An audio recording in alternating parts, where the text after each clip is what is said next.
तेज रफ्तार Audi car ने तांडव मचाया है। ऑडी सवार ने शराब के नशे में 14 लोगों को रौंदा है। हादसे में एक की मौत हुई है, 13 लोग घायल हुए हैं। शराब के नशे में एक व्यक्ति की जान चली गई है।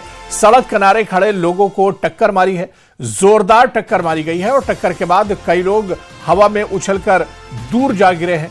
घायलों का एसएमएस और जयपुरिया अस्पताल में इलाज जारी है। पत्रकार कॉलोनी के खरबास सर्किल पर यह हादसा पेश आया है। पुलिस ने कार में सवार एक युवक को मौके से हिरासत में लिया है, जबकि कार चला रहा ड्राइवर और उसके 2 अन्य साथी फरार बताए जा रहे हैं। तो राजस्थान में जयपुर की यह बड़ी खबर, तस्वीरों में भी आप देख सकते हैं। कुछ लोगों को अस्पताल में भर्ती कराया गया और कुछ लोगों को जहां पर यह हादसा पेश आया वहां से रेस्क्यू किया गया है।